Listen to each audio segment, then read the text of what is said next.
Welcome back, everybody. Welcome back to another podcast. This is Logan with my exuberant co-host Nelson. We're trying out new words here. Yeah, we've got a lot for you this week. Nelson actually remembered to record gameplay, which is fantastic. a Just first got it in yesterday. a first and a low point. So I yeah. The only gameplay that I got going this time around is pretty much it's gonna be Rainbow Six Siege and that's about it. So Interesting. I don't think I've ever seen anything out of that game, so that'll be interesting to watch. Well, to start, how was your week? it's been I want to say it's been going all right so far. No, I guess major issues, I suppose. Um, I am supposed to be working 40 hours this week, but for some reason, even though I'm working the extra day, it doesn't add up to 40 hours, so which kind of sucks, but I'll talk to her about that in the meantime because I made a list for her and everything. I talked about that previously, and it's something that I will get sorted out because uh, I don't want to feel cheated or anything, and I know she's got a lot on her plate, so, but Yeah. I mean, So, that's in terms of work and everything, it's been just more of the same stuff, different day, of course, and stuff that I have to constantly rinse and repeat in order to just maintain a certain level of cleanliness in the shop because for gosh sakes they cannot seem to get their stuff together. typical. Because I've cleaned this up before, I shouldn't have to do it again, and it just happens, and it's a natural occurrence, and it's unfortunate because you put in so much effort for so little in return, but it's whatever. It's fine. I made room for my tool chest that I'm eventually going to get. I'll probably get it either tomorrow or tonight or tomorrow. I don't know. I was going to order it online. I was going to get that nice 52-inch tool chest. I don't know if I talked to you about it before. And then I was going to get Yeah. a Mm-hmm. beautiful, just like 370 pieces worth or 370 piece socket set, ratchets, wrenches, all that stuff. Just a beautiful set. And with, of course, some additional tools along the side. That way I can do some stuff on my own. I'm capable of doing it. But that's about it. Um, I've been, I mean, so far I've been good. At least I think I've been doing all right. I'm, as you can see from the gameplay here, for some reason, I was watching YouTube and I came across, I don't know if you've heard of this guy before. His name is Jinxie, and he's like probably one of the best Rainbow Six Siege players, and he pretty much got people back into Rainbow Six Siege within like the last couple of years, and I got YouTube recommendations of him again, and I thought, I might as well just give this game a try again. I played it a couple years back, put it off, and then now I'm back at it, and as you can see, I flashed myself.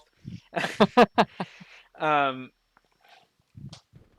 and I'm playing against AI at the moment. It's not that impressive because I'm still trying to learn the mechanics of the game and understand like which operator I'm comfortable with and uh, what their different abilities and tactics are and weapons of course and what's the best sensitivity for me of course and Yeah. whatever works. And I haven't really played that much online. I will say that. I haven't played all that much online because I'm just awful and plus I don't have a friend group. I don't have what is it?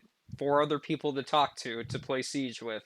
So I'm either going to have to LFG and just explain to people and say, "Hey, I'm a returning player, but I'm awful at the game. This is why I'm in unranked because I don't want to tank anybody's stats." So, which I'll probably do. I gotta, how would you say it? Build up the courage to interact with other people because this is the type of game that really does reward strategic thinking, especially. This isn't like Yeah. Call of Duty or anything where you rush in and, try to see who comes out on top or anything like that. Yeah, It's I a was about to say the gameplay looks a lot slower in terms of pacing than Call of Duty. this is probably this game does test your patience and it does reward your patience if you play smart, of course. Yeah. And I mean, from the footage you're seeing here, like yeah, I may by the looks of it from the character that I'm playing, his name is Sledge. He just, for example, I'll just talk about it real quick. He just breaks down, you can see his unique ability in the bottom right. You'll see it in some of the gameplay where he takes out a sledgehammer to break open walls. I think he's going to actually Mm. I think you're going to see him actually break open the, oh, or not, I guess not. But I saw you break open the floor earlier, yeah, so that's kind of cool. so that's one of his unique abilities, and it's on, it's for attackers, and I would say it's good for in terms of verticality at least. Like when you play as this character, you want to be on, if the bomb is on the first floor, you'll want to attack on the second floor. That way you'll have that verticality. It's really good, especially for rotations. Like yeah, here you go. There's your Interesting. example. It's a fun, unique character, I would say, and it I'm trying to get back into the game at least, and I'm trying to understand like all the mechanics and all the operators. There's so much stuff in the game, at least for me at Yeah. least. It's a little overwhelming, but if you start out with like the basic characters and branch out, then it shouldn't be that big of a deal. But I'm not someone who wants to play ranked. I really do not care at all. I really don't care about all the ranks or anything. I know a lot of people love that type of stuff, but I just want to have like just some casual fun, and that's about it. And Yeah. because look, I'm gonna be honest with you, I'm sick of Call of Duty at the moment. I can't stand it. I think I've taken like a week-long break from it now at this point. I am so tired of what, of course, Activision Publishing has been pushing forward with a lot of their monetization schemes, and Yep. now Of course. they're doing AI stuff now. Like they're putting Yeah. out fake AI ads on Facebook. Activision Publishing, the $70 billion company, is now putting out fake AI Call of Duty games like Call of Duty Sniper, and also what was it? Call of Duty something of the dead or whatever it's called. And I mean, I could show that to you real quick if you're interested. I don't know if you've seen it, but you know what? Yeah. Go I'll ahead show that to and the pull it up. viewers real quick. Let me tab off real quick. That way you guys can just see our faces, of course, while we're recording. Um, Yeah, AI. I do have some things to say about AI this podcast. I think I'll talk about it in a little bit after the first. Well, maybe I'll move it well, this will be a good because transition, I would say, yeah, into that'll it be a good actually. So transition. let me pull this up real quick because Yeah. this was something that really does rub me the wrong way, at least, and I really wish that this is something that we wouldn't have to go to, at least. Let Yeah. me see. Yeah. There's an Activision. appropriate use for AI for sure. Um, dude, that would have been such a good transition into what I was going to talk about. So, Um, oh, this was another thing too. They made a fake Guitar Hero ad with the use of AI, and they were asking people if they would play something like this. And yeah. it's not even a real game. Like they're putting out stuff that they're it honest it makes me so sad to see this type of content and everything being pushed out. Let me see. I think it's if you had a team of researchers that just went on YouTube and watched a bunch of gaming related videos, you could learn pretty quickly what the people want. Um, but I suppose if I don't mind that idea, I guess, like pushing out. I guess you have to mitigate the expectations of the people that you're advertising to. But I could see it being kind of beneficial to put out the occasional ad for something that Like could be here's like an one of idea them. that you have and a concept. So here's one of them. According to Yeah. PrestigeIsKey, of course, we got to give credit where credit is due. Yep. This is one of the fake AI generated video games, at least, or it's like a mobile game, Call of Duty Sniper, and you can tell that this was made with AI, and you can, judging by like the looks of this, with like the, oh my gosh, where it's all run down, and I don't know why there's two different like dials. There's four of them for, I don't even know a gun in real life that has like this type of work and everything. And I really do think they're pushing it too far with this type of stuff. I also think this is also pushing it too far as well. Call of Duty Zombie Defender. This looks like a A first mobile attempt. game. Yeah, it looks like a really bad mobile game. It doesn't look good at all. Call of Duty Zombie Defender, like it just looks too fake, and it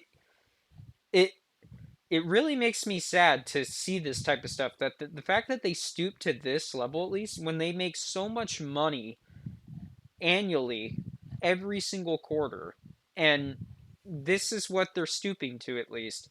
And I I know. really hope this doesn't set a new precedent for other games in the industry, because I would have thought like Ubisoft would have stooped to this level that faster than Activision, but I guess I was wrong. But Yeah. and I really don't like seeing this type of stuff in my in on like online or anything like that. But Yeah, I anyways, guess this is that's like a case of them throwing crap at at a wall and seeing what sticks. well, and this was to a small group of people on like a Facebook group or whatever, on a Facebook post, I guess. That's what I Yeah. heard. I don't know if that's true or not, but it wasn't really made public or anything like, well, it was made public, but it was only targeted towards a specific demographic, at least from what I know. And Yeah. it makes me kind of sad to see that type of stuff, because I never thought this franchise would really go, like they would go deeper than the Earth's crust. Like we're getting to the mantle core, whatever it's called, the center core of the Earth. We're getting there now. Pretty soon we're going to be in on the other side in the Indian Ocean at this rate. But it, I just I'm perplexed. I feel backstabbed, bamboozled. I don't know, but I haven't played Black Ops 6 in a while, I'll say, and Yeah. I'm kind of glad that I'm taking a break from it and I'm just playing other games. At least I'm playing, the new Fortnite season, of course, where they went from the Japanese theme to the ghetto, and I thought that was a crazy transition, but it's kind of cool. I like it because they what was it? Fortnite put out their official. I'll send it to you. I'll text it to you because it actually is a pretty good. I think it's a good rap song that they have. It's it's a family friendly like rap song, and it's actually good. They drop bars. They do drop bars. It's a dill pickle and a hot dog man. They drop bars in Fortnite, so I think it's funny. But moving back to the AI, what did you have in store for us? Because I know you wanted to tell me something about that. I Okay, so yeah, real quick, this video, if you have not watched it, it just came out. It's by Slide Bean, and it came out 2 days ago. This video is a really good explanation of AI and where we currently are with generative models. mm-hmm. Um, like we're all familiar with ChatGPT, and the GPT stands for Generative Pre-trained Transformer. So really, all that the AI is doing is predicting text, right? So it'll take an input and predict what comes next. That's basically all it's doing. And this guy does a really solid job explaining everything about AI and the current limitations that we have. So basically, where we're at right now is AI is limited by human knowledge. So there's not enough human knowledge to get a flawless um, AI.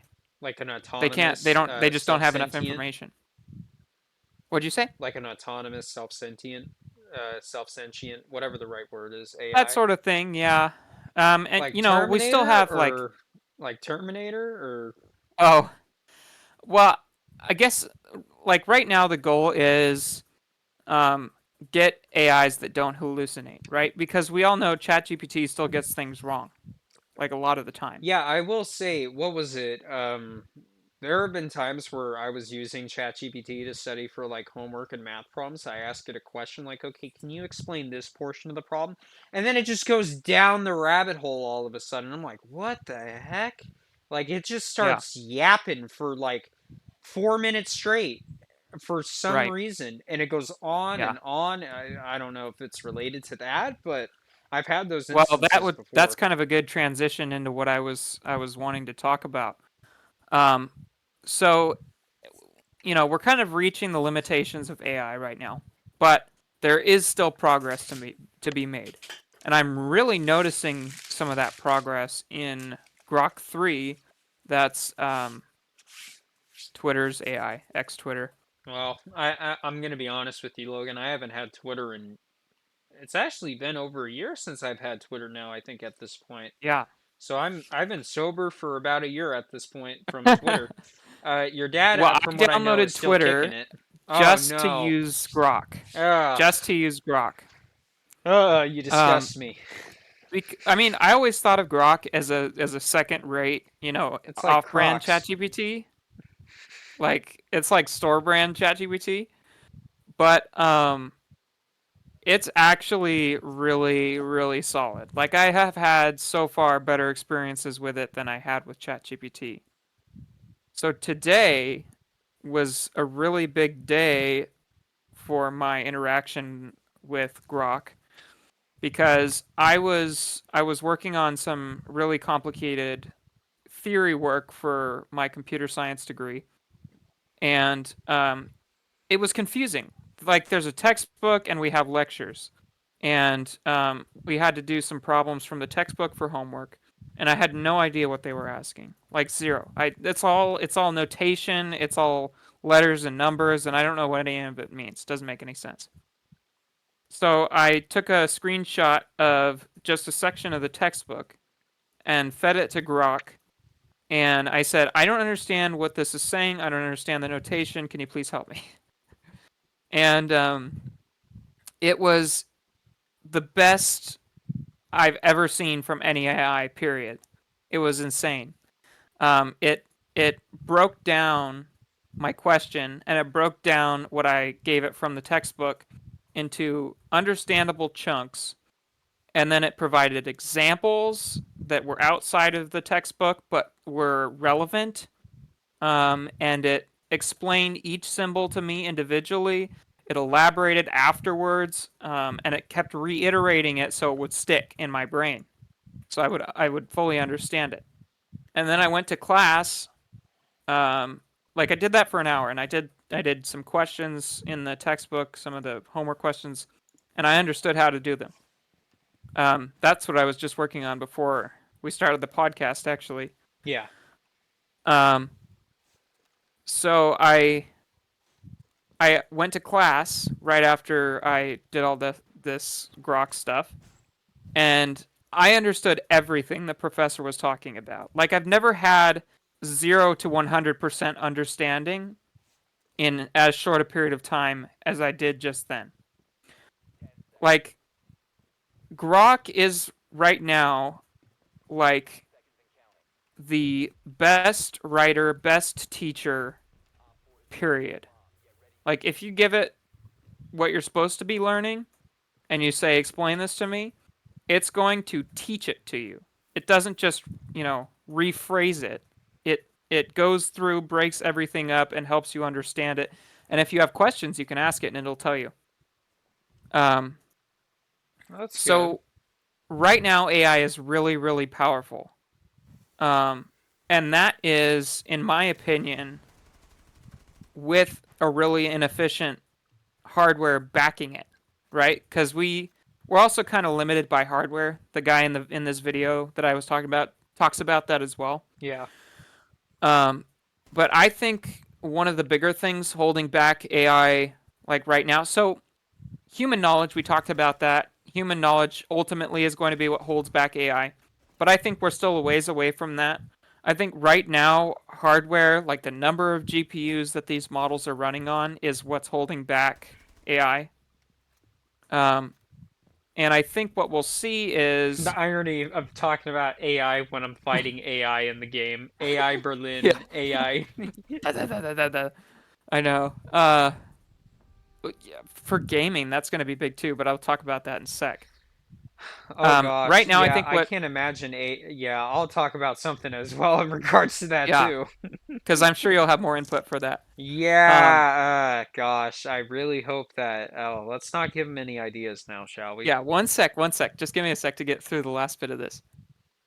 Um, so Microsoft created a new chip recently as well that is um, quantum computing and AI focused, and it is going to vastly accelerate the progress that we're making in AI.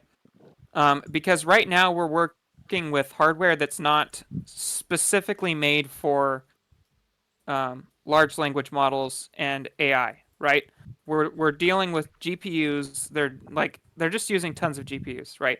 They're using GPU farms to run all the calculations and figure everything out, which is, I think, probably pretty inefficient. Like it seems like if you're using a tool that's not designed for a job and it works, but it's not designed specifically for that task, it's not going to be the most efficient way of getting things done. So I think as soon as we start seeing hardware that's designed specifically for AI Well, applications, I we're going to will, see vast improvements in AI. if I may. There was, I don't know if you heard about the news in regards to like finding, a good source of power. They just purchased 3 Mile Island. I don't know if the nuclear power plant. Microsoft did? Yeah, they bought 3 Mile Island. Isn't that the one that's been nuked or something? So, I mean, we could go down the rabbit hole in regards to that if you really want to, but 3 Mile Island, of course, was a nuclear power plant site. I forgot what state it was in. I think it was in. Oh my gosh, I should know this. Crap, Nelson. I looked at this stuff. Let me see. So who bought 3 Mile Island? So 3 Mile Island, according to Wikipedia, of course, was a partial nuclear meltdown of the Unit 2 reactor of the 3 Mile Island nuclear generating station located on the, Okay. I'm not even going to pronounce that, Pennsylvania. So they had a power plant there that partially melted down. So Microsoft, they bought 3 Mile Island in order to, let's actually just look it up. But what happened was with 3 Mile, it got decommissioned, and Oh, they Microsoft, bought it and they're going to recommission the power plant. yeah, Okay, interesting. to purchase all So the, that'll be a good power source for, yeah, because Microsoft has been kind of so they this have a ton deal of information.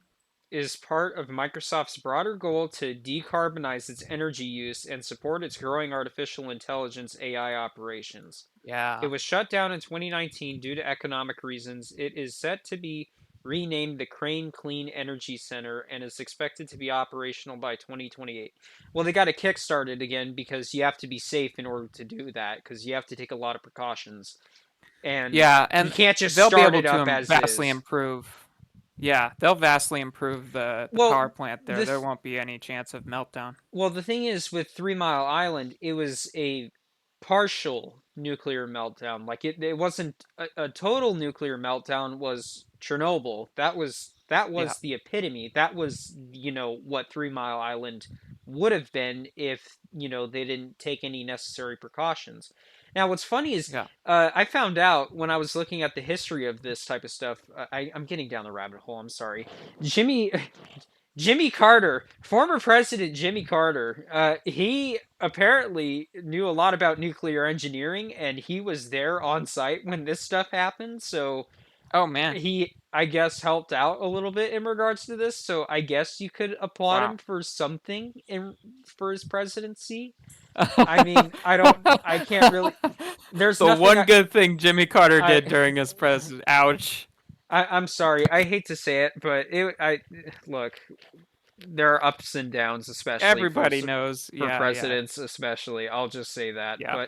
But anyways, moving back to the AI, I think Yes, for what Microsoft is doing in for this type of approach, I think it's. I mean, it's look, we got no it's say in gonna be this, big. whatever. But I mean, it is going to Microsoft's be a big. leader in hardware for like in hardware and in database information. Like they have databases, they have tons of hardware. They're going to, with this nuclear power plant supplying power for any AI systems that they have going up, it's going to be big, and it should provide incremental improvements at the very least to what we're already seeing. So, and then So that's interesting. I guess on that note, with still in regards to AI, um, I don't know if it's appropriate because this is just a complete, like, total, 180 or transition, if you will. I really hope that going back to gaming, I really hope that, gosh, I shouldn't even say this because it'll give them a crappy idea. They use, and I'm sure they're using it right now, at least with the current matchmaking system that they have. I'm almost certain that they are going to eventually use or harness the power of AI in order to get people to what is it, accommodate for their needs or whatever in game. Like, oh, you had a really bad game, all right, we'll throw you a bone and we'll optimize the matchmaking for you. And they're already kind of doing that with the system that they have put in place.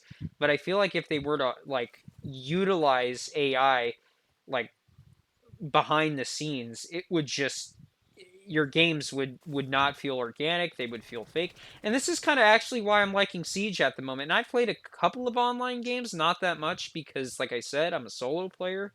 But for Siege at least, there's a skill gap to learn. And I don't know if there is SBMM in, unranked or anything like that. I would like to think that there is because, you got to get newcomers into the game to be able to learn and understand. And for some reason, I use that character on that reinforced wall. It doesn't break like that. I'm an idiot. But I really hope they don't go down that path, and I hope they don't continue to go down that path because I, I don't know. I don't think this franchise is really going to last that much longer if it continues to utilize certain forms of artificial intelligence to help develop and generate games. And with Steam's new policies, I'm sure you've heard about it, where if you do use Yes, AI in your game, you have to disclose it. you have to disclose it. Thank you, Valve. Yeah, Thank you. Actually, thank you for doing that yeah, because now if you go to Call of Duty's page on Steam, you do see the disclosure there where it says the game was developed using certain elements of AI. So, I mean, the proof is in the pudding, I guess. And it's yeah. unfortunate. I hate that. I hate that one of my beloved franchises is really going down the drain because they're they would rather, of course, outsource to using a certain type of program to just make content that really required no thought or effort or anything like that. And it's soulless. Like Call of Duty To used to to have a kind of put soul. down your hopes, Xbox is planning to use AI in their first party games. They have a program that they're setting up that's supposed to enhance I heard about this. the experience. And really, what I think it is going to be is like improvements to NPCs and adjustment, like games that adapt to your play style and that sort of thing. But I could see it going very much the wrong direction. Like, okay, if it's like you said, adapts to your play style, like if it's to teach you how to be a better player, I'm all for that. I think that's great because it adapts to how you play. But I don't want that to be in an algorithm that when I'm being put up against real players, I don't want that. That's what makes a lot of video games fun is that, yeah, you can just have some good casual fun, but what if you want to get competitive? What if you really want to have a fun competitive match and you come out on top? That's the rewarding part about, playing against, real people in a matchmaking system that is, of course, has it to where there is team balancing and it's structured properly to where, okay, both sides have, a 50-50 chance of, having an equal outcome. That's why tournaments are a thing, of course. But Yeah. I really don't want to see AI, especially within like matchmaking algorithms, to cater towards people's needs because look, these are rated M games, and I can handle knowing the fact that I have really bad stats on the game. I would rather know that I have bad stats instead of, not knowing, if that makes sense. I I I feel like you are eliminating a certain level of progression that you're getting. You're cutting out a type of experience that you used to get from other games, especially like for Call of Duty, for example, on the older titles at least, like before 2019. Oh my gosh, that's another thing too, because there was a whole nother SBMM article that came out from the guy who created it, and he talked about like the pros and cons of it. But um, he the thing is, oh my gosh, I lost my train of thought. But it just going back real quick, I guess. Man, I'm at a loss for words. My bad. It's just No, you're my good. point is Gaming is, I don't want to yeah. see, my matches being, of course, rigged and catered towards my needs because I did bad one game or whatever. I don't like to see that. Oh, it robs you of the experience of that, satisfying progression that you get as a player. Like, yeah, when you first started playing, you are terrible at the game. But part of the progression for what made the older games great in the first place, and also this applies to Siege as well, is that you get better as you go. You can actively choose whether or not you want to learn from your mistakes and try to learn and progress as a player and get better as time goes on. Like that's what makes a lot of these types of games addicting to begin with is because of that progression because like yeah, I want to kick everybody's butt in the game. It's great. It's so much fun to destroy people who are worse than me.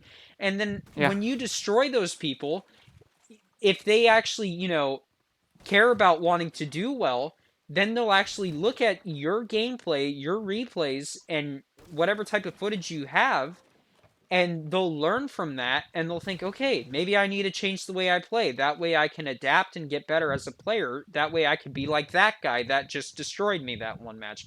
That's what made for the older titles so much fun to begin with. For like Call of Duty 4 and Modern Warfare 2 and Black Ops 1, Black Ops 2. Crap, even the loot box ridden Call of Duty games. Good lord, I was terrible at Black Ops 3. I was rocking like a .7 KD, but I didn't care. I was having fun on the game and I was destroying people Yeah. every now and then. It was great. But Yeah. that's one of the things that worries me, especially with AI, is they if they use it to create a new type of algorithm that just basically kills off that line of progression. Like all the lobbies are not gonna feel organic. They're not gonna feel, you're not gonna have a mixed player base or anything like that. You're just gonna be going up against the exact same level of um you're just gonna be staggered constantly. Yeah. Same And level of players every time. yeah, and it gets boring. That's what happened. That was the unfortunate part with, with the newer titles, especially for Call of Duty. Now, Battlefield, at least to my own knowledge, they didn't really fall trope to this, at least because, they have to gather a wide player pool in order to, match make. So it's not as bad, and lobbies are mostly mixed. I haven't really experienced that all that much for Battlefield, so I will That's give them largely that. because of the size of the lobbies, though, right? Yeah, that's one of the things. And especially for like Warzone, for example, where it's 100 to 150 players, they have to gather in that many players, so you're obviously going to get a mixed bag. But I don't understand, like, why is it that every single year you already know when you buy the newest Call of Duty, like for Call of Duty 2025 this year, the second I buy it, I already know another one's going to come out next year. I already know it. So why do they care so much about creating this type of algorithm to cater towards my needs and lying to my face about my experience? Why? So I Yeah. can buy a bundle? Look, I don't want to buy any of the bundles in Black Ops 6 anymore because I think to myself, okay, what if this is AI? What else is AI? Like, there is some stuff that I can distinguish between AI and, actual real content that was made by developers, but to me it just comes off as sleazy, especially coming from a company like Activision. And this is under Yes. Microsoft, for goodness sakes. And Okay. I feel like I they have have a more stuff to suggestion for worry game about. developers. Yeah, I'm sorry, I'm ranting, but it's No, just you're good. This it's like going off of what you've said. Basically, what I'm hearing is you want choice in your video games, in your multiplayer games. So, game developers, what you need to do is give people options. So, well, they did this back offer, during Halo 2. I'll say that. I'll just say yeah, that. Find people similar to my skill or find a match as fast as possible. That yeah. was it. They fixed it. Or find people. That's it. That's all you have to do. But I'm sorry. I didn't mean to cut you off. Well, I'm thinking that you give people the option to choose between SBMM and no skill-based matchmaking. Um, you have the option to choose between AI content and AI free content. So, if you want to draw people to your AI content, what you have to do is offer features, offer benefits to the AI content. And if they don't like that, then they just go to the other, right?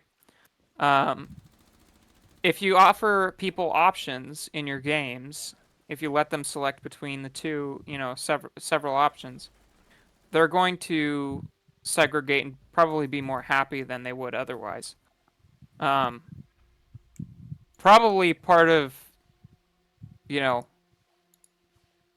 options is you're going to split your player base, but um, chances are you're going to have more people going to one than the other. So eventually you'll have, a sizable, chunk of your player base in one spot. So the gameplay will not be affected. Um, Plus, games like COD are so popular, um, and this could theoretically improve retention of players. That it's not a problem to split up the player base a little bit anyway. So that would be one suggestion that I have based on what you've been saying, Nelson, is give people options. Let them choose between SBMM and no SBMM, AI and no AI. Well, Um, the thing is, I think skill-based matchmaking to some extent is good, but it yeah, has to be done right. And my definition of skill-based matchmaking is finding, okay, you want to matchmake as fast as possible because you want to get into a lobby. You want to play the game as quick as you can, of course. Now, you get six people on one team, six people on another team. Your casual 6v6 Call of Duty, of course. And the thing is, with my definition of skill-based matchmaking is, okay, who on based off of these two different player pools has the highest skill and who has the lowest skill? Okay, now that we have established that, let's balance the teams out. Just team balancing. That's it.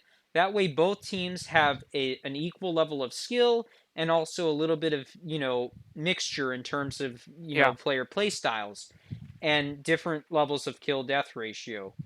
KD at this rate, I would say, is not even really all that much calculated anymore in terms of, the SBMM. It's just mainly based off of how you perform. But yeah, movement and stuff. that's what I want in terms of skill-based matchmaking. That's what the older games used to have. It used to have that type of level of skill-based matchmaking.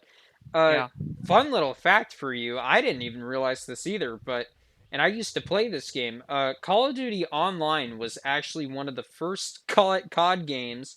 The Chinese Call of Duty game, the free-to-play Chinese COD game, was actually the first level of this implementation of skill-based matchmaking, at least.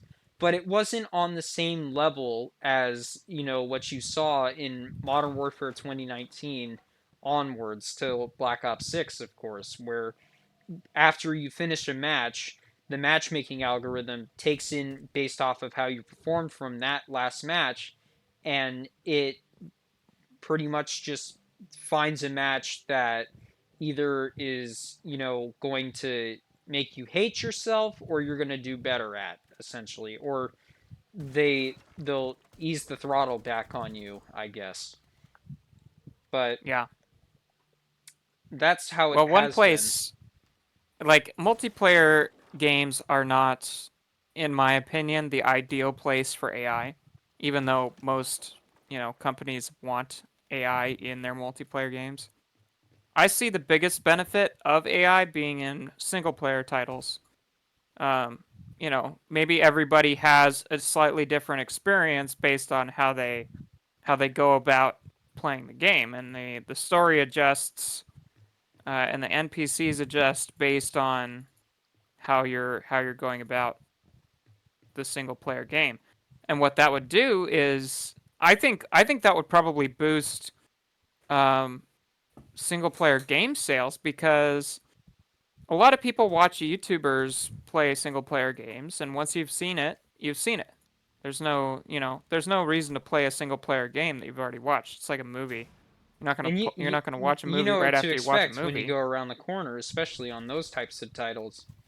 Right. Like, you know exactly what the encounter is going to be, and you know what Exactly. to expect. Yeah, I can understand what you're talking about in regards to that, and I feel like that would introduce some type of unique gameplay, and I think it'd be interesting to see, because that's something that I Yeah. would be willing to try out. But is it gonna cater towards like my needs exactly? Like, if I'm fighting a boss and I'm hating myself, is it gonna ease back on the throttle for me, or what? Does that Well, make sense? Because I mean, Resident Evil 4 kind of did that, I would say, like the OG and even the new title, where if you were, kicking butt, which I normally am in those types of games, uh, it will, there's going to be more enemies that spawn in. But if you're yeah. just finding yourself getting destroyed, it'll they'll cut back on the amount of enemies that you'll see, or they'll cut out two different enemies from a different area, like in a tower or something, to prevent, to make it a little bit easier the encounter. Yeah. um I don't know if that Here's what I i, see. I feel like that I would. see Yeah. I see several difficulties. So, we already have like easy, normal, hard, and story probably. Like some people just want to play the story. I can imagine, we have those game modes still, but maybe an adaptive game mode, you know, added on top. So you have the 3 or 4 easy, normal, hard, and then you have an extra game mode that's adaptive, and it'll change some of the difficulty parameters based on how you're playing. So that would probably be, I don't know, that would probably be what I imagine you would want is, if you think you know what your skill level is and you don't want it to change, you just select a hard coded difficulty mode and you make it through. And if you kind of want, a more, what's the term? Unique. Adaptive, unique, yeah, unique, that's a good word. If you want a more unique experience, you can choose the adaptive mode. Yeah, I So, I suppose, because it'll, if it's a new encounter and a new type of play style, yeah. then I would think that would be probably good. At least it combat would be a lot less predictable, and Yeah.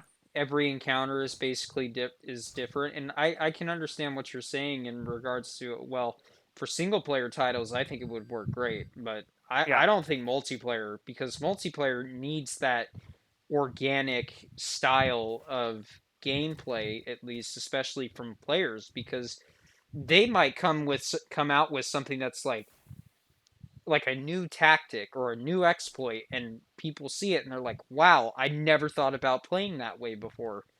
But for Yeah. single player, I think it would definitely make sense, and it would add a lot more replay value, especially. Right. Yeah, definitely. Because you could have a different version of the game every single time you play it, which would be cool. Yeah, it would keep things new and refreshing, and you wouldn't know what to expect right around the corner, Yeah. especially with in terms of combat. I would say, like I'm trying to, the best way I'm trying to imagine it is because I've played Cyberpunk 2077. I want to say I've put about like 200 to 250 hours into the game already. And I've beaten the game on easy, normal, and I think also hard mode as well. I'm pretty sure I have. Wow. And I haven't played the DLC yet. I gotta get to it. I'm trying to convince myself to keep playing it. I'm getting bored of it as I keep going. But um, I'm trying to imagine where if CD Projekt Red were to take that style of artificial intelligence and apply it to the enemies and like the encounters and the puzzle designs that they have, not Yeah. necessarily to where it caters towards my needs, like, oh, it needs to be easy for me this time around, or it needs to be much more challenging, but like a new style of, like you said, it just needs to be different than what I've experienced before each time around. Yeah. And I'm sure there are Yeah. some games that do that, but not on the grand scale that we're talking about, or at least No, what definitely the not. Microsoft Xbox team is talking about. I'd like to Right. see this, but not in my multiplayer games. So I'll There are see. some applications of AI that I could see in a multiplayer game. Like if you have a zombies mode, maybe you want to have that, again, the Oh extra well, difficulty level. Left 4 Dead comes to mind. That's Yeah, what I think of when I think Left 4 exactly. Dead would be good for that. But you got to Right. convince Valve to make Left 4 Dead 3. They're not going to do that, man. You and I both Yeah, know they they're can't not. count to that. Well, and then we had Back for Blood, and that was the biggest piece of crap I've ever seen. And Yeah. but yeah, I could also probably see like, Garden Warfare. sometimes in shooter gameplay, it gets a little old. You have it's a lot of the same over and over again. I could see maybe like seasons or something like that where AI is used to add some extra layer on top of the normal gameplay to keep it fresh. I could see that. And that would, also help with retention and keep gamers on the game, which is ultimately what I think these studios want, right? Because their goal is to keep your attention. Yeah, but isn't that part of the reason why they make new games to begin with is to, compete with themselves and outdoing themselves to begin with? Like Yeah, the newest iteration, like look, right. I don't want to get us into NDA or anything like that, but like I mentioned to you, the new Battlefield game leaked. Right. I don't want to talk about it because I feel like we're gonna risk getting NDA'd just by talking about it. The Well, we didn't gameplay sign leaked. anything. I know we didn't, but um, the footage at least that I saw in comparison to 2042's pre-alpha, yeah, that blows it out of the water. The Yeah, game already looks almost complete to begin with. So that's good. whatever Vince Zampella is doing, I am so glad that Andrew Wilson appointed him to basic run Battlefield now at this point. I think that was a good move on his part. And for gosh sakes, that's the one thing I will give Andrew Wilson because this dude likes to rub his hands all the time whenever a new FIFA game comes around. Good lord, that guy, jeez. But um, gosh, sorry, we went from AI to that. My bad. But that was my point. Was isn't that kind of the point as to why developers want to make new games, just to create new and unique experiences that differentiate from the previous title? Like The thing is, that was part of the reason why we always bought the yeah, newest Call of Duty game, was because it included newer features that the oldest title didn't have. right. That was the Yeah, point of it. But now it's getting to a point where, yeah, the last title was better than this one now. yeah, What gives? And I'm right. hearing this new argument, especially with some of the newer titles and other games, especially where they say this looks like a mobile game. This feels like this. The game feels like it looks like it was made with AI. and Mm-hmm. we're, you know, people are crying and complaining about last year's features missing. Now they're in this title this time around. It's adapting to Right. what we want. And Yeah. I can understand your point for why developers, especially for multiplayer games, would want to implement this type of system to see if it would. The thing is, I don't think it's concrete. Like it doesn't feel, it's pun intended, it feels artificial. Like the developers didn't Okay. actually, implement it on their part. It was just done Here's it one by big benefit AI. I can think Yeah. of what I'm proposing. Um, so, well, actually, a few big benefits. Players get new content frequently. That's a big benefit of having AI generate basically seasons for the players to play through to keep gameplay fresh. Yeah, but I don't like That's seeing that's going fake to be an cosmetics. automated process, and it's not going to have developer intervention, which means you'll get newer games more frequently because developers can focus their all of their time on the new game instead of going back to the old game and making sure that it's updated frequently enough to maintain some level of retention throughout the year. Um, the problem I'm seeing, like you said, like isn't that the point of a new game to offer new content, new features and stuff? Well, that The and problem is you with the can't deliver seasons, a new game every month. no, It's not well, possible. games take 3 to 4 years. Even now, it's like five to Right. 10 years to make at this rate. Exactly. And well, the thing is with the seasonal AI content that you're talking about, this goes back to my thing about I really don't like seeing artificial art like AI generated content in my video games. I don't like that. Yeah. And I understand it it saves the developers time on development. I mean, does it really? Because you guys couldn't have rubbed two brain cells together to actually come up with something unique and creative this time around. I Yeah. don't know. I may be wrong, Okay, but I think you're unhappy with like you showed the AI zombie Santa thing that COD put out, like the art and the skins and stuff that you can buy for real actual money, right? You don't yes, like that.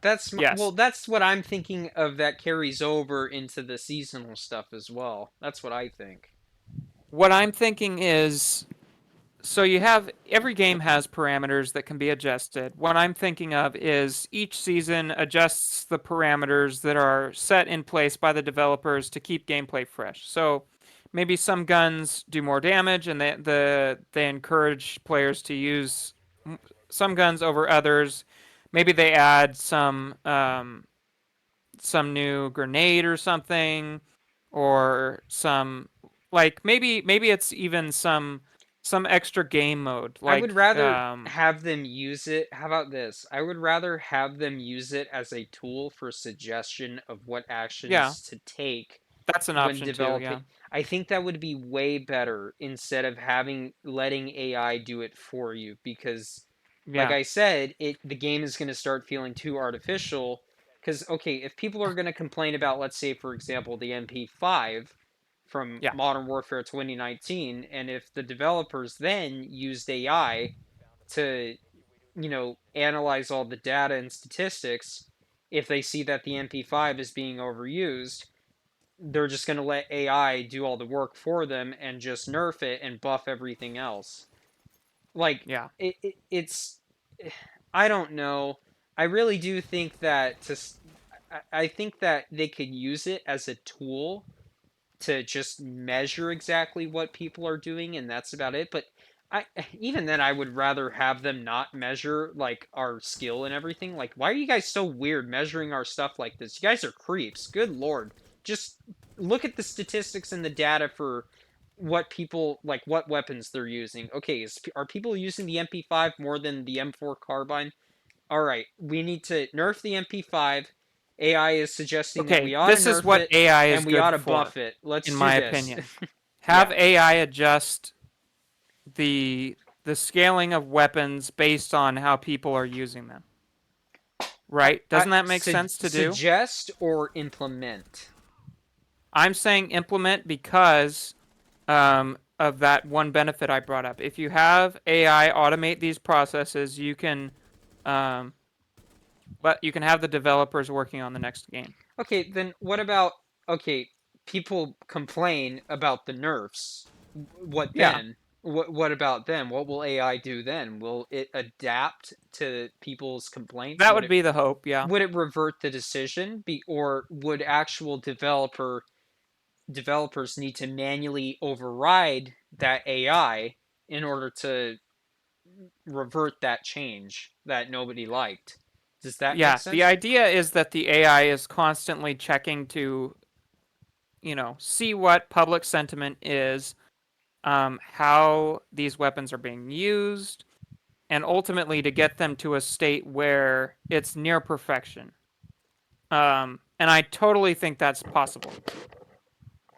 It might even, it might not even require AI. Like, um, if you, I mean, you could use AI for that, I suppose. Like, if you wanted to use it to gather the information, To make from like suggestions, tweets and YouTube videos and stuff. I'm more comfortable Yeah, with it making suggestions like, "Oh, I suggest we ought to nerf this. I People are can see why complaining you would about say it." that. Yeah, Because it's nice to have a human, I don't in want it between the AI and the game I don't want it to be sometimes. an automated thing, because I feel like if it's being automated, then it's catering to needs, and it's just catering to that person's, unfortunate ego that has never been challenged before, I guess, or if they've ever had an ego to begin with. But So maybe they try a balanced approach and they have one person working with the AI to implement these features and make sure that gameplay is fresh and that they're responding to community to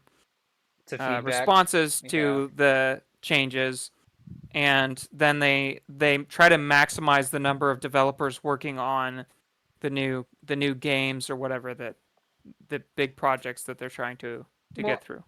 I do think to some extent, at least, with like the AI making suggestions and analyzing all the data, the data. Sorry, because COD likes to talk about the data all the time. Um, I think it would be a really good tool to use to help, like, well, and that's another thing that I talk about too, that I talked about earlier. Like, people make the argument that, well, this game feels like it was made with AI because last year the game was like this, nobody liked it. Now it's actually what we wanted. Oh, it's just AI. It's adapting to us, of course. It feels Isn't just. that a good thing? I don't know.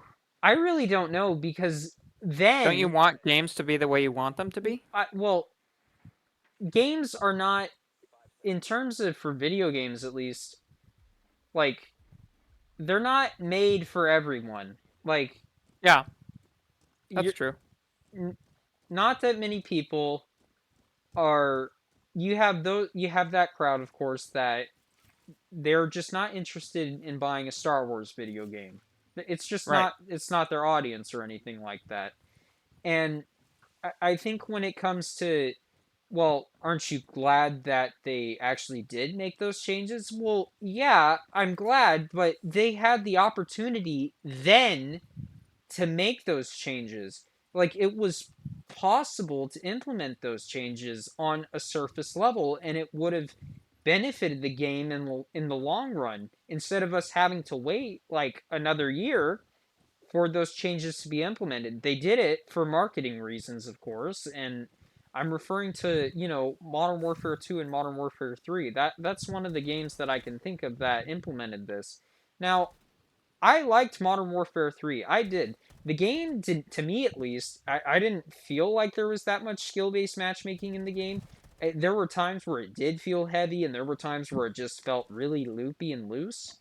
And but that game gave us everything that we wanted from the last title, because we never got Yeah. any of those features, like just increase the movement speed, just make it to where that you can ADS faster, just decrease the visual recoil a little bit, or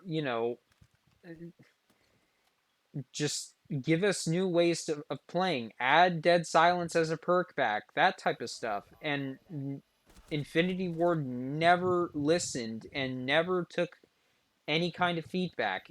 But Yeah. when Sledgehammer So Games that's came where I in, think the strength of some of this AI would come in. well, it would help in terms of, developing the next title, I would say. but then you run into that paradox of, well, the game feels AI generated, and maybe I think I'm a little bit over my head on this. I do think I'm being a little bit too pessimistic and unrealistic about it,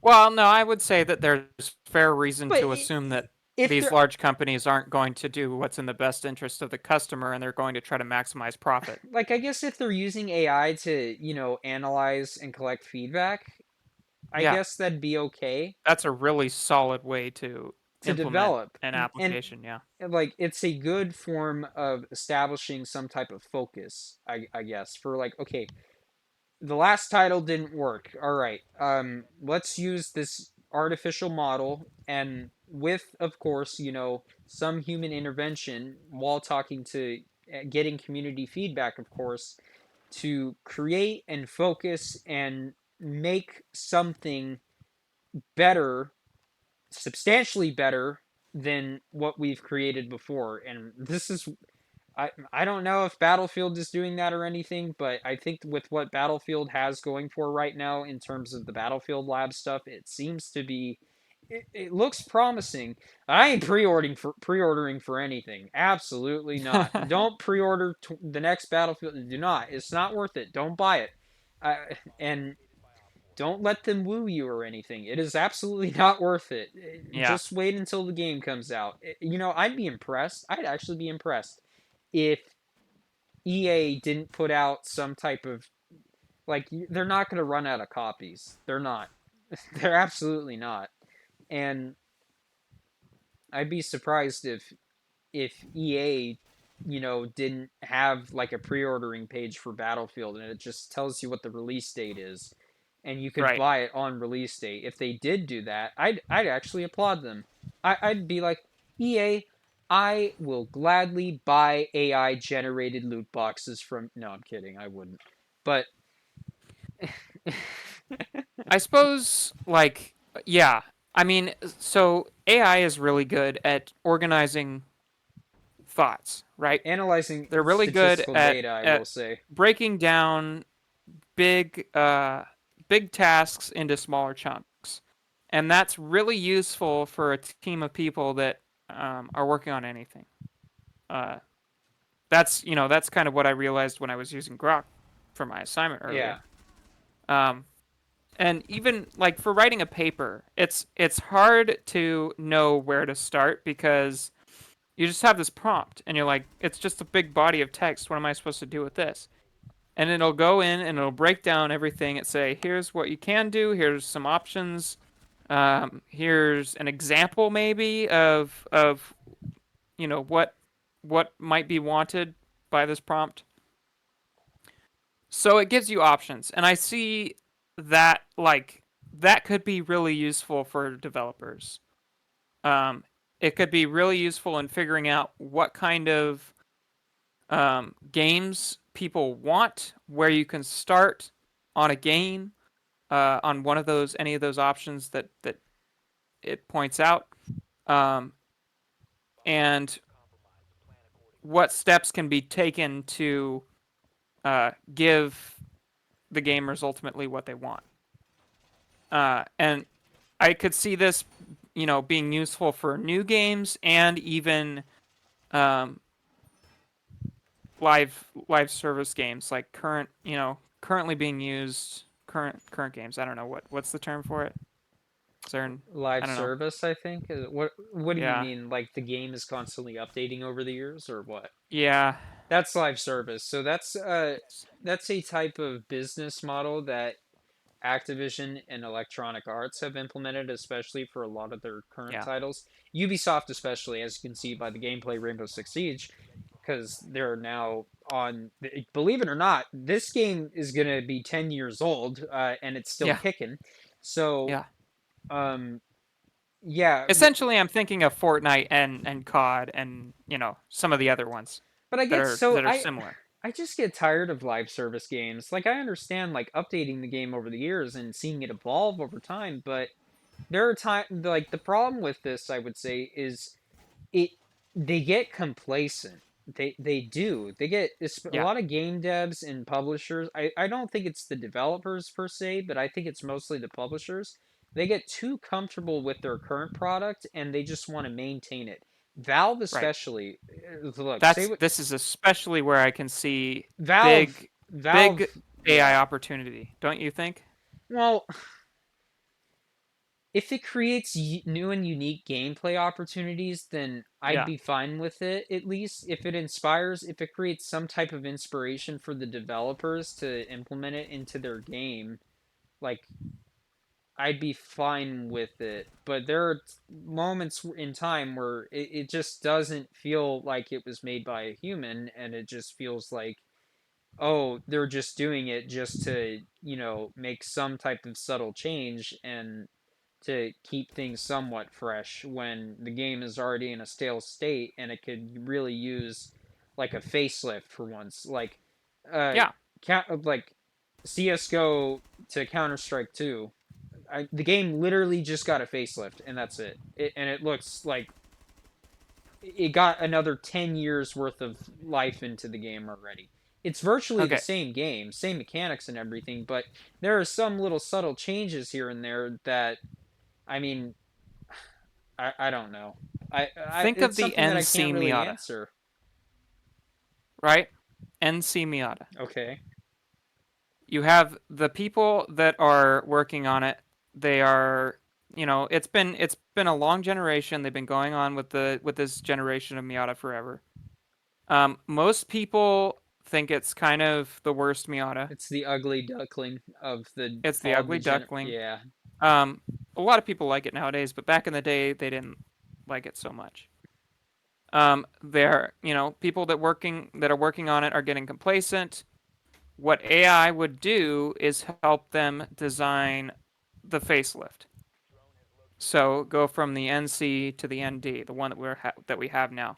Now, obviously, they didn't have AI back then when the ND was first developed, but I can see AI making that process faster, more efficient, and less painful.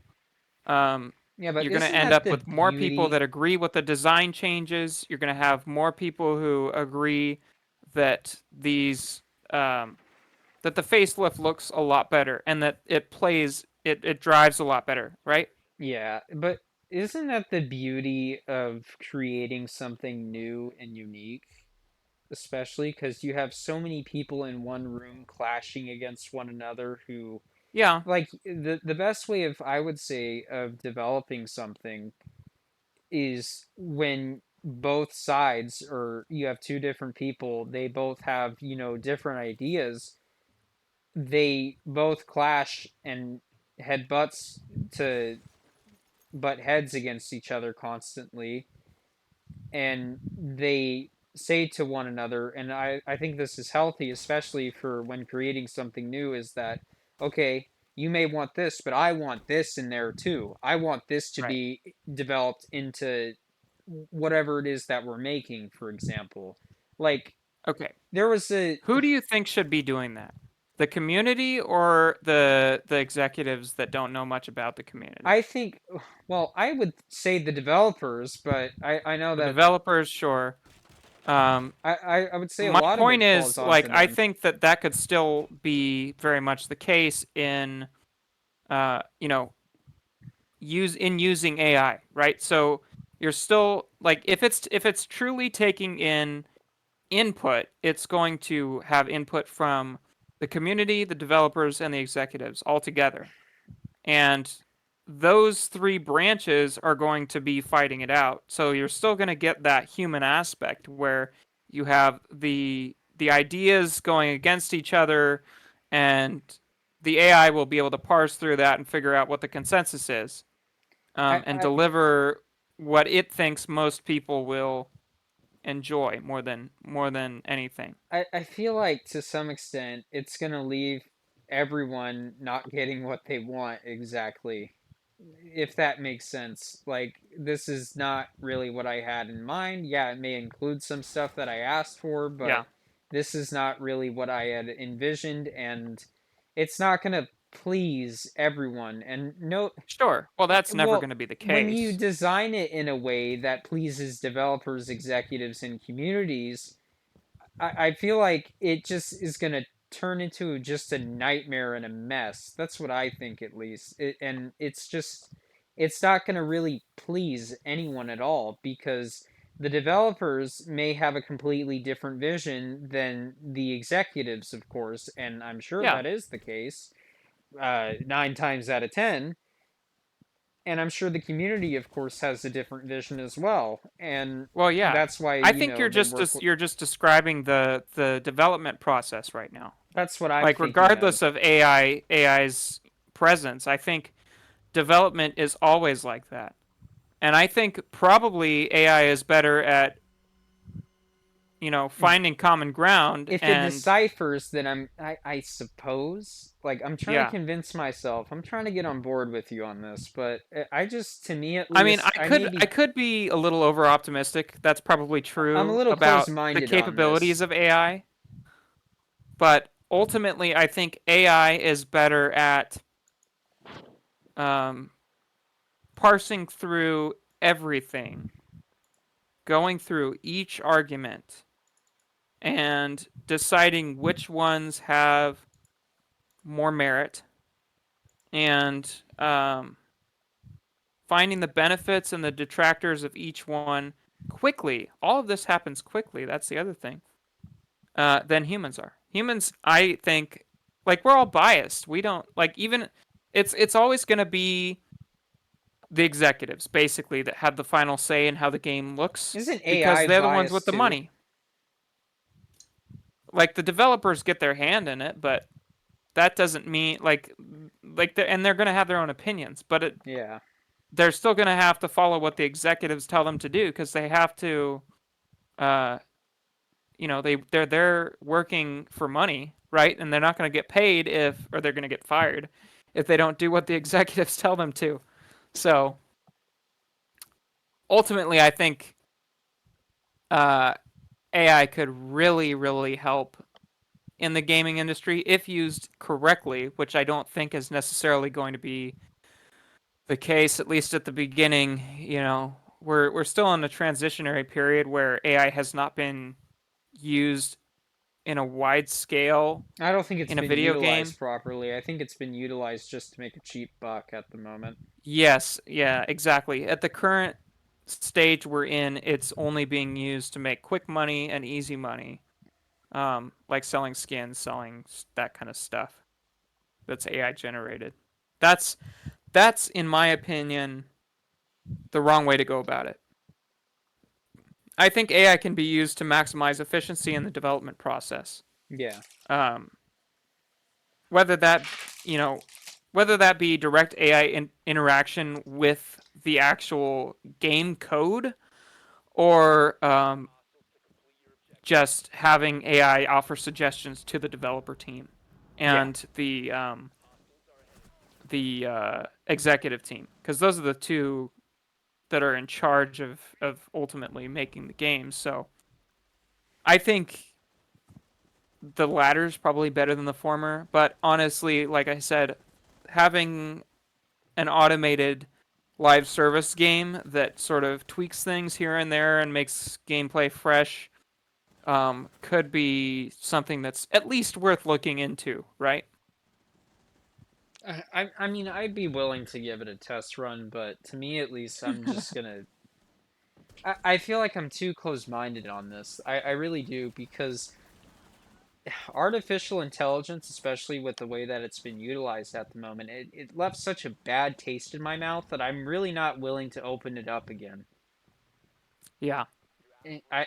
I may be getting like too much of a metaphor there, but it's Well, just I it has been a while since and ChatGPT, in my opinion, has gotten like, less you know what I want to useful in see. recent times. I want to see how Rockstar implements their version of artificial intelligence Yeah. in terms of, like, what the humans in the next Grand Theft Auto title are going to be doing on a I'm day-to-day far more basis. confident in Rockstar's Well, ability well, to what's crazy? Well, implement AI look correctly. here at Red Dead 2, and the way that they've implemented it's almost human-like to me, at least. Yeah, I they actually have a routine. They talk to other NPCs, right? Like that was correct. That they was the right way to react do it. like when you talk smack to them, they start talking smack to you and they threaten you and everything. I know. Yeah. Like I mean, you and can that's all diffuse and all that pre-programmed. stuff. Imagine what they could do if they had stuff that was, based on an LLM, a large Yeah, language model. yeah, I suppose. Like they could have an infinite number of interactions between the player and the NPCs, and even between the NPCs, right? You could have an infinite number of lines that that NPCs could use. Yeah. So that I think the future of gaming is still uncertain for sure. You're going to have bad implementations of AI and good implementations of AI. We just have yet to see very much from AI in gaming. Well, it's something I guess, as you know, will happen in time. Whether or not it's good or bad, we'll find out one way or another. Yeah, definitely. Yeah. Well, we're an hour and 14 minutes or so in, so I think maybe I'll limit the Well, rest of my things here. None of well, them are super cool. I mean, I guess this one's kind of interesting. Um, this is a jerry rig everything video, and I think I've shown him once or twice on this podcast. If you have not watched this video, go watch it because it's a good video. Uh, this is like complete shift from what we were just talking about. AI is not involved at all here, but it's still technology, so I figured it'd be kind of interesting. Um, this is a new truck that it's a startup company, so you never know with startup companies what's going to happen. It's an electric truck, which is always kind of lame to me, but this is what I think electric vehicle applications should be. Like they're using the electric aspect of this truck to their advantage. This is the size of a Mini Cooper, hmm. but it has the bed size of a Rivian truck, is what they say, I think. Again, you'll have to watch the video, but it's a 5-seater truck. The reason it's so small is because they don't need to have that front engine bay area. They can just have the crash impact zone, and it's a neatly packaged truck, and it has like a 6,000-pound towing capacity. I think they said the base battery has 250 miles of range, and the big battery has 350, which is fairly decent. I mean, it's not going to have that much range if you're actually towing something, but I could see this being really popular because a lot of people in the US, we love our trucks in the US. Everybody loves a really utilitarian vehicle. We do. Uh, We absolutely do. We all love our trucks. that's right. And people in the US have been itching for a small truck for a long time. And that's evidenced by the popularity of the Ford Maverick, which is the smallest truck on the market right now. Um, so people want a small truck, and this is the smallest of the small, right? So I could see this being a really popular vehicle, even though it's electric. Yeah, but The didn't you say this biggest was a thing, Kickstarter truck, though? yes, it is. That's the caveat.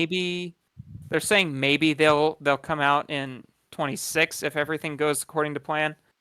Huh. You kind of never know, but if this is a successful vehicle, it could be really popular. Well, if it isn't, they'll use AI to see if they can make another successful one. Yeah. Oh man. Uh, it's one really big thing about it is it has the North American charging standard, which is big. And if you don't know what that is, it's basically just the Tesla supercharging connector, right? So it has the Tesla connector. They say off the shelf parts basically. So it could be a fairly repairable, fairly like actually drivable because Tesla has the largest supercharging, network in the world, I think. I don't think any other company has as wide a range as Tesla does. They're And that mostly dominant is, in that, I would say. say again? They're mostly, I would say they're the most well known for. Right. That's one of the biggest reasons that Like people buy Nvidia Teslas to over everything AMD, else. like Nvidia to AMD. Most people know Nvidia, they know the green card. I'm gonna pick the green one instead of the red one. Right. That's And, it's just a lot of that's most because of people, confidence in the yeah. card and the drivers and the whatever, right? Well, and most people buy Apple products over Android products because they like the software, they like the accessibility behind it, so it makes sense to Yeah, invest in Apple. That it's one of those things. There's pros and cons to both, but yeah. exactly. Um, so I would say probably look forward to a small truck in the near future. Uh, it looks like a Chinese truck, but I think the guy, like this is one of the guys that founded the company. The guy on the left here. Um, so and he sounds just like a normal American. So it's I don't know, could be an American company. I'm not entirely sure. At first, I looked at this truck and I was like, how is this even going to be street legal? Because it looks like almost like a side by side, but yeah, I think it's interesting and worth watching this video if you have not. Jerry rig everything video. Let's see, what's the truck called? Tello. So interesting. Um, well, I don't know. I guess we were going to talk politics a little bit. Yeah, if you want to talk about politics, I mean, Yeah. a Real quick, this is not V16. politics. I think this is really cool. Haggerty, if you've not watched them, they make fantastic videos on YouTube as well. They were talking about this vehicle. It looks like it looks kind of like a Lamborghini. It looks Like like a one of those. Lamborghini Countach. Looks like, yeah, that's what it reminded me of. One of those classic cars. And it's like one of a kind, but it has a V16 engine. 16 cylinders. You have to listen to I'm gonna this have to thing. go to the lavatory after this. Let's see if I can find the part where he talks about it. So,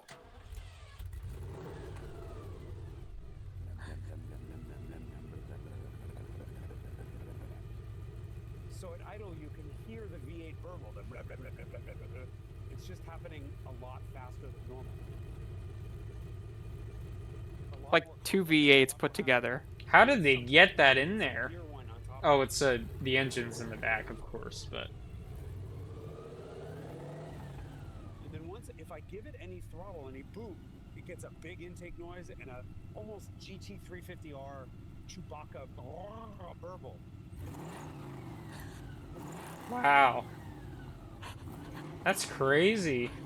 Isn't that awesome? That's like the coolest sounding car ever. All for three and a I half just had to million. bring that up. What's that? All for 3.5 million. Yeah, I don't remember what the start. I think that back in the day they said it was $650,000. So yeah, that's house money. That's That was house big money. house money back then. Of course, it's big house money. Why wouldn't it be? Yeah.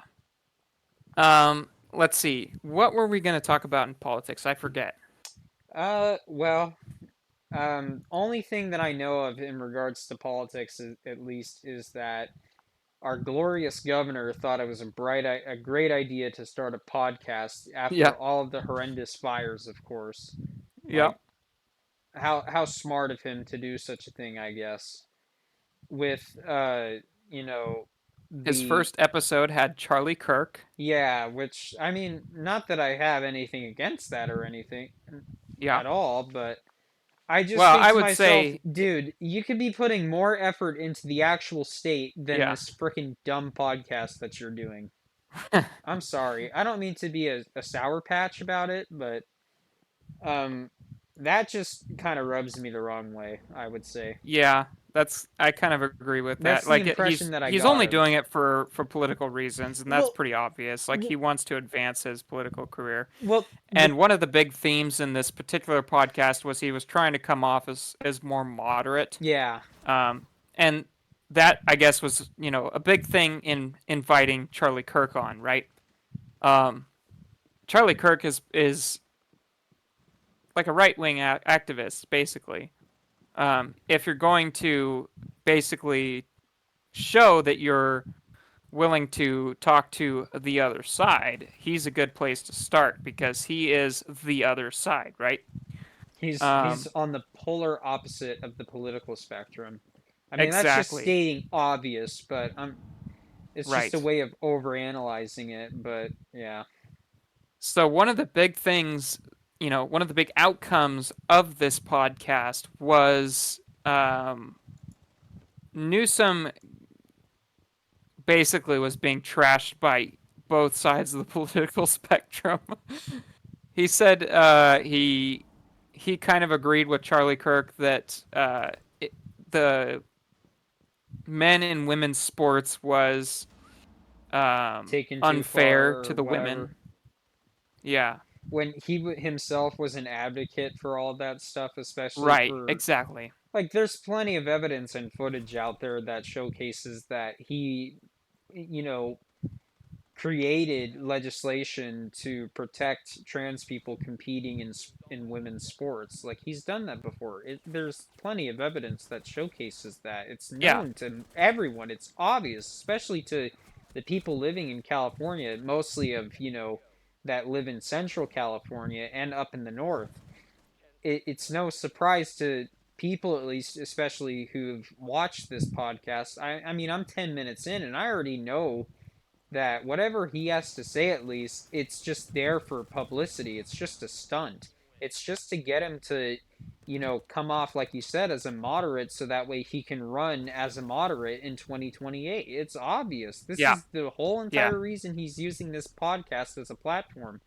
And it, they, And the point is, it may have been a big mistake because Democrats didn't like that he was agreeing with Charlie Kirk on a lot of things. Like, basically, he was agreeing over and over again that the well, Democrats kind of suck. the left and the Um, right need each other. I will say I that. agree. They do need each other. And And we've talked about that with RFK and his involvement in the Trump in the Trump administration, yeah. regime. Administration, yeah. Regime. Yeah. The I couldn't Trump think of the word. regime. Yeah. The yeah, so I definitely agree with that. And it's to be like to Gavin's credit, I think that having the podcast with people he disagrees with is good, probably for him at least. And it's good that these discussions are happening. I just kind of think that he comes across as not busy, which is kind of annoying because like he's running the biggest state in the country. He probably should be doing like with Elon, you can tell he's busy, right? Because he Yeah, has from what I know, he was babbling about Trump and Elon pretty much yeah, for the most part. I may be mistaken. I gotta watch the video myself. I'll watch it tonight, of course. But yeah, I was just thinking to myself, dude, you could put in that much effort into the actual state. Like people voted for you to, take care of the state, not to, you know, I don't know. I mean, you do Anyways, have to campaign. you I do, can of course, understand but that, but he's not doing. Okay, so the reason conservatives are unhappy with him doing a podcast instead of running the state is he has not proven that he's doing a solid, decent job of handling things like the fires that have been happening here in California. Um, Well, that And the and fact other that there still tactics are for vast, handling you know, the agricultural problems. infrastructure, but yeah. Yeah, the fact that there are still infrastructure problems and you know a Homeless wide issues. variety of other problems, and he's doing a podcast is not helping his case. Um, so that's why conservatives are angry. The liberals are policing, like Charlie Kirk said this in Newsom's podcast. He's like, you guys have purity tests to decide who's worthy of being a Democrat. If you deviate slightly from the prescribed, woke agenda, then you are excommunicated. So Which is what happened to Bobby Kennedy, pretty much. yes. Was And that it's he didn't exactly what's agree. happening to Newsom right now. He's being excommunicated because he said that he kind of agrees with the unfairness aspect of men and women's Well, sports. which I think It that might be genuine. I I don't I don't know. think he's being genuine because I feel like he's pulled Yeah. this stunt off before, He's trying especially. to toe the line is the thing, because after he said, "Yeah, I kind of agree with you on the that there is a fairness issue," he goes, "But I think that um, You know who I do trans people actually are treated unfairly and whatever." You Yeah, know who I do actually think was actually ousted aside from Bobby Kennedy? This is a surprise. Bernie Sanders was yeah. one of the folks that I think that did actually get ousted by the Democratic Party because you asked the question, how far left, or what's the best way of saying it? He said What that the is Democrat considered Party has left the people. what He is agreed with that. what do you consider, like, too far left, I guess? Like, where is the line exactly? There Yeah, really is no line anymore at this point, especially with the right. Democratic Party. The Democrats don't think that there's a line that they can cross that's too far to the left. And That's they can't put their foot down because if they do put this is one of their biggest issues, especially, is that if they put their foot down, like, okay, I may not believe that Gavin Newsom with what he's saying is true necessarily because he's pulled this stunt off before numerous times, and yeah, to me at least, it's just the boy who cried wolf. That's what it seems yeah, to me, at least. And right. but the thing is with, like, He flip Sanders, flops all the time, he does is what flip you're flop. saying. He does. He absolutely does flip flop. And he the thing is But his when policies remain consistent, I and his mismanagement of our government remains relatively consistent. that Like he doesn't yes, change very yeah, much. He like says he says stuff and then he does whatever he wants anyway. like on a surface level, like Prop One, to my look, Prop One, I I don't mean to get political, but Prop 1, if you actually had done your research on that, you would have realized that proposition was a freaking scam. It was not targeted towards veterans and, regular homeless people. If you Right. actually looked beneath, like, the big bold text from what that proposition wanted, you would realize how much of a crap show it truly was. And it Yeah. was, It's just like the high yeah, speed rail. it pretty much was that. Like, how It's like a much was that? money laundering scheme. How much was that high speed rail? What was it? 600 million or Billions 600, of dollars or 600 something. I billion, don't know. 60 billion, somewhere around there? It was a I have six no zero idea. something. I don't remember. It's too much, regardless of what it is. It's too much. Yeah, and it to me at least, it just sends the message of, okay, you're trying to get people to use, and you're trying to subsidize a certain point of travel from one point to another point instead of people using their gas powered cars, for gosh sakes. They Yeah. probably burned more carbon emissions than people ever did in their lifetime by making that stupid railway. I'm going to be honest with you, I probably was it. Yeah. it I Yeah. probably I wouldn't be You're probably surprised. right on that. But Yeah. I it, wouldn't be surprised. like, it's why I'm not for these types of, Well, and then people want choice. the amount of waste of our dollars is insane, regardless of whether or not it would have been more efficient than our cars, Uh, right? It doesn't matter because it's the point is there's been a lot of money that's gone missing or surrounding the high speed rail, oh, and that's what else? another You know that's what else another went missing? stain on Newsom's record. You know what else went missing? The United States federal government, they lost $2.7 trillion the day before 9/11. Yeah. I don't. Wow. Nobody knows where it went.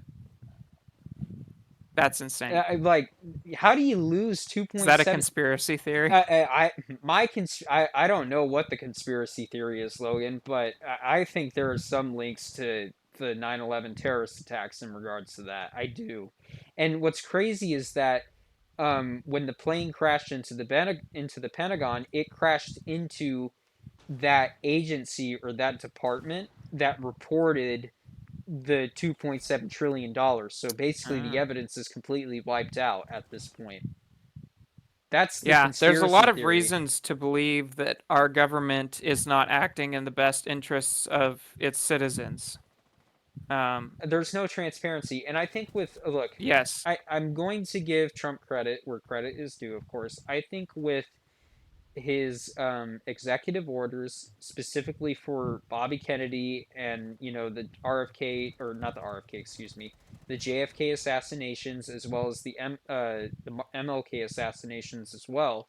I'm wondering Those when this. haven't been released yet, They're as far as I going know. to, But from what I know, they yeah, will hopefully be. they do. And if they do, then certainly we will be able to I want to know give if there's Trump any. credit for his transparency. I want to know if there's anything in relation to the 9/11 terrorist attacks. I really do. I'm Yeah. curious to see exactly, because look, I wasn't born around that time, of course, but I will say Yeah. the war on terror, of course, was, look, Massive and wasteful and America invading disastrous. Iraq because Saudi Arabians attacked the World Trade Center.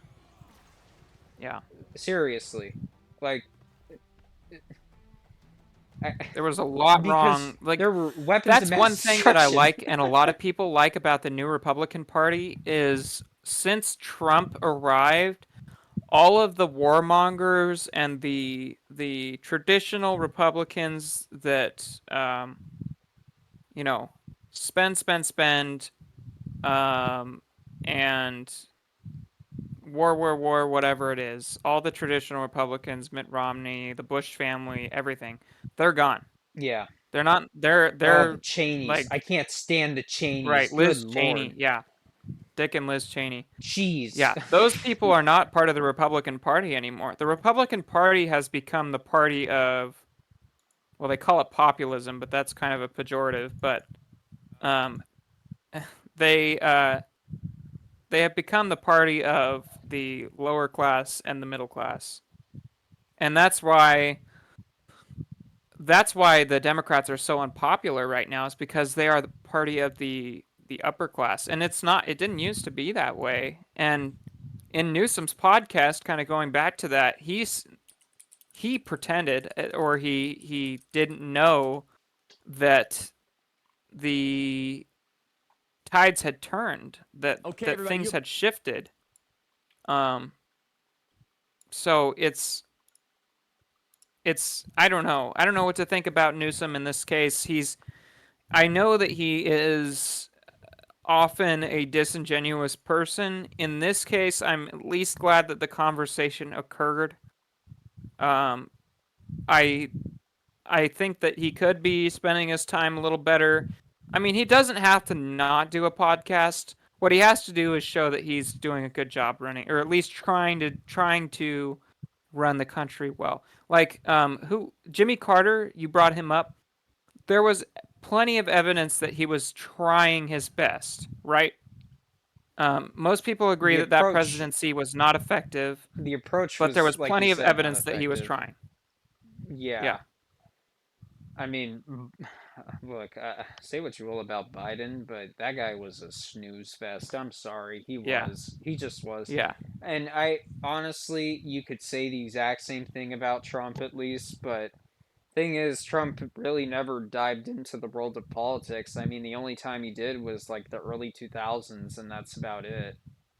Right. Because he did run for a party back in the early 2000s, and he soon left. He dropped out, but because it wasn't Right. gaining any traction. But I think the problem with Newsom is there's no evidence that he's trying to improve our state, and there is evidence that he's only trying to line his pockets and the pockets of the Democrats surrounding him.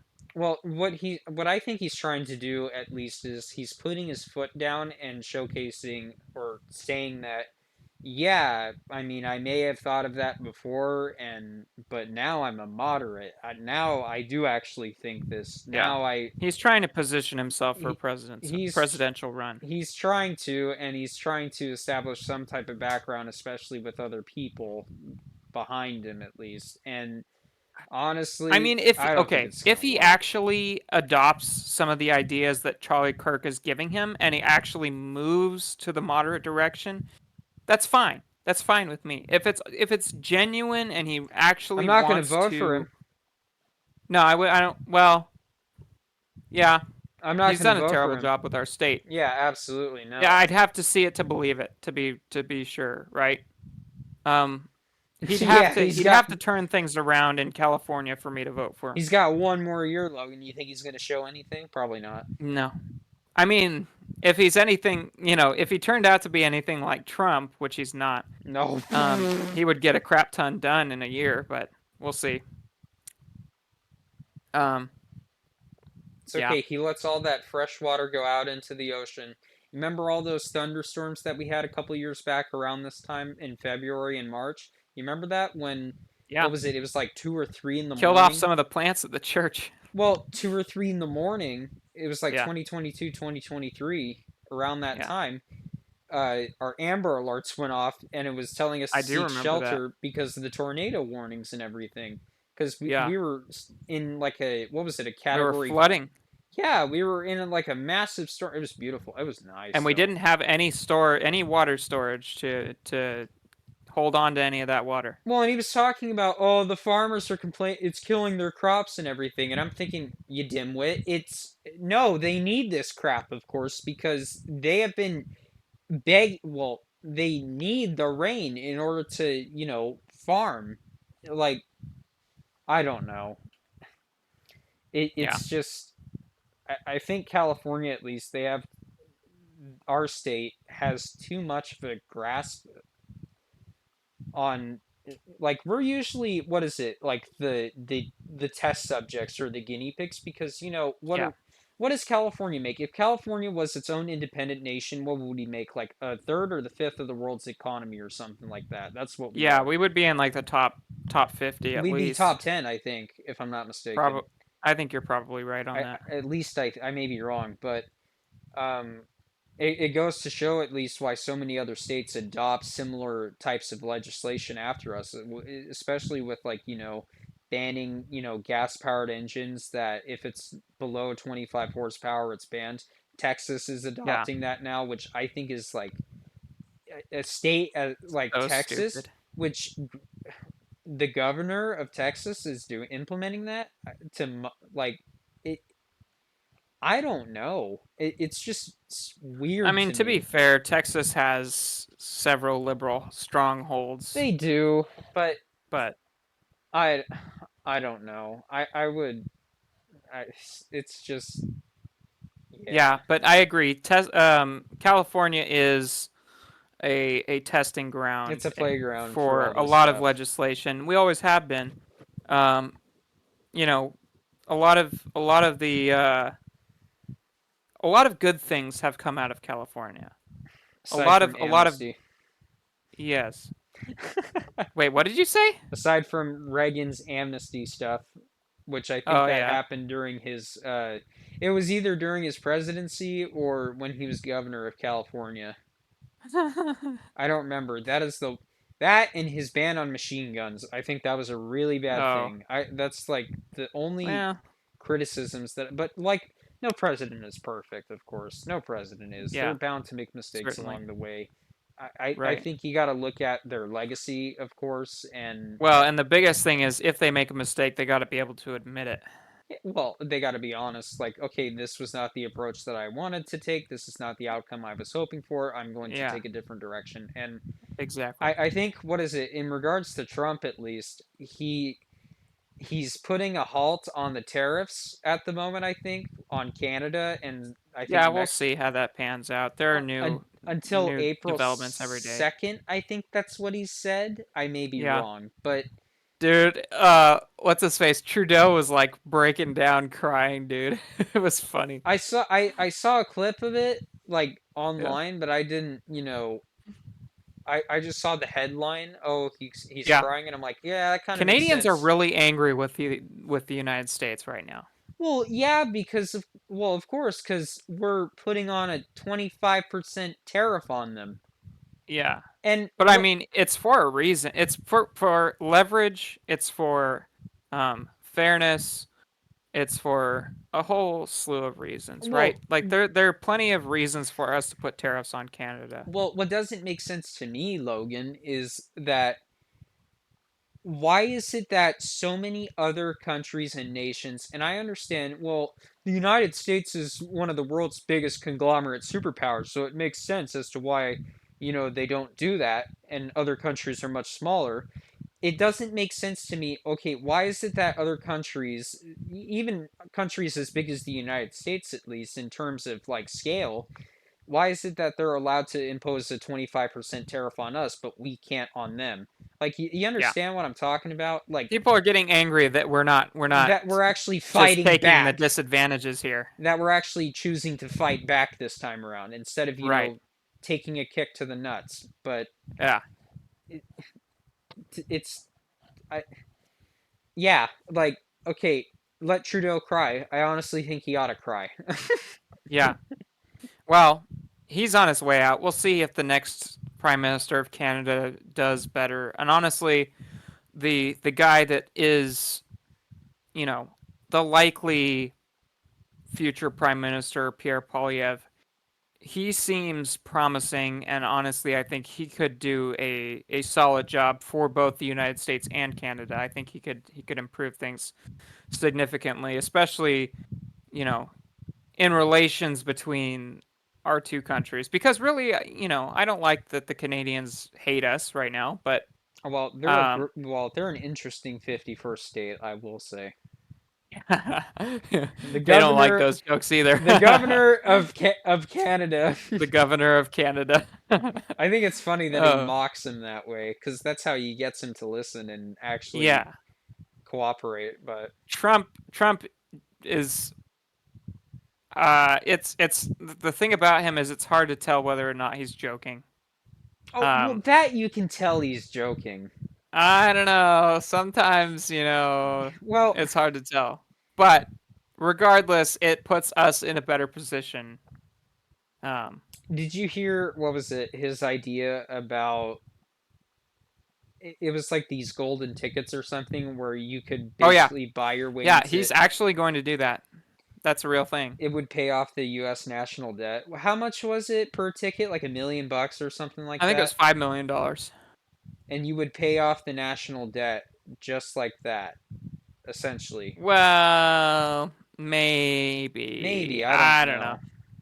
I mean, I think that's a good idea. And okay, to be fair, like nobody thought of this idea to Trump's credit before Trump, right? This wasn't even like in the books. This I'm wasn't even tooting a my own horn. consideration. This is killing two birds with one stone.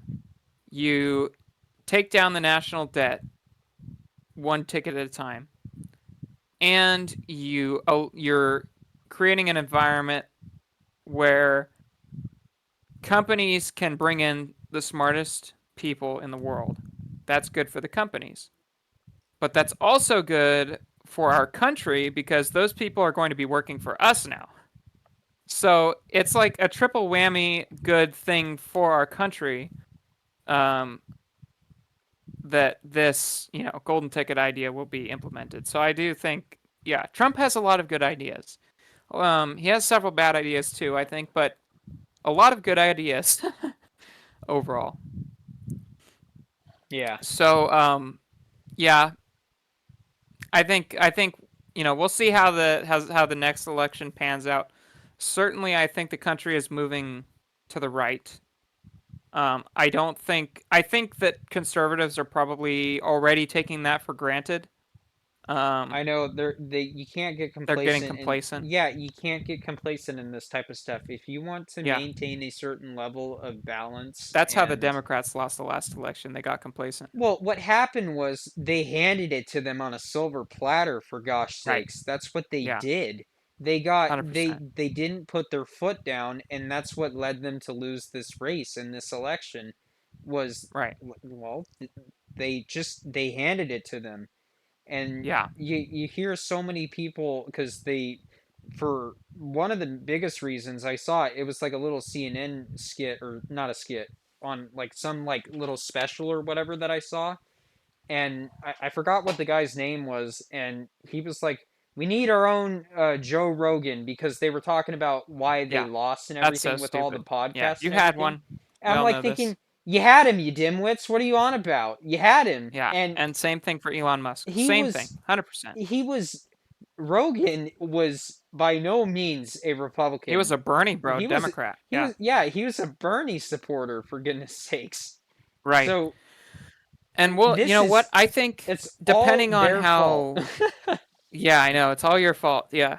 It Depending on is. how the Gavin Newsom's reputation looks within the next 4 years or so, we'll see how his standing goes for the next election. Because I wouldn't be surprised if he tried to run at all, even if his reputation with the Democrats goes down the toilet. His son watches Charlie Kirk, from what I know. I know. I heard about that. He talks about that a few times in his podcast, which is kind of interesting. He's trying to butter up Charlie, I think, a little bit, and Charlie's having none of it. Yeah, I But mean, yeah. depending on whether or not Newsom takes advice from these people he's interviewing, and how his reputation looks among the Democrats, we may see a Newsom versus Vance election this next election cycle. So we'll see. It'll be Yeah, but interesting to Vance would watch for easily sure. call him out on all this crap. Vance would mop the floor with him, He I would think, but mop we'll the see. floor with him. Absolutely, he would. Yeah, There's a yeah, lot of Vance memes going around, apparently, from what I know. yeah. It's like babyface or yeah, something. I don't. What's the origin of that? I'm I gonna have no idea, but it's hilarious. There's. I gotta watch. I gotta see if lessons in meme culture posted anything on in regards to it. I don't know if he did. Yeah. Did he post anything? JD Vance memes are disturbing. Okay, he did actually post something where it's Okay, like so babyface JD Vance, which is so bizarre. if you have not watched this video, go to Lessons in Meme Culture, and we'll. I think we'll skip it for this time because we are running a little short on time here. Yeah. But definitely go check that out. That'll be kind of interesting to watch. Maybe we'll watch it after the podcast is over. Yeah. But barring anything else that you have to say, I think we'll end it there. Oh yeah, no, I'm done. I'm completely out of it for the night. It's 9:36 p.m. We started recording like 7:30ish or so. So I'm out Yeah. of it. I've said what needed to be said. So Yeah. It was a good podcast, and we appreciate you for sticking with us and throughout the a whole thing. And decent chunk of gameplay, I'll say.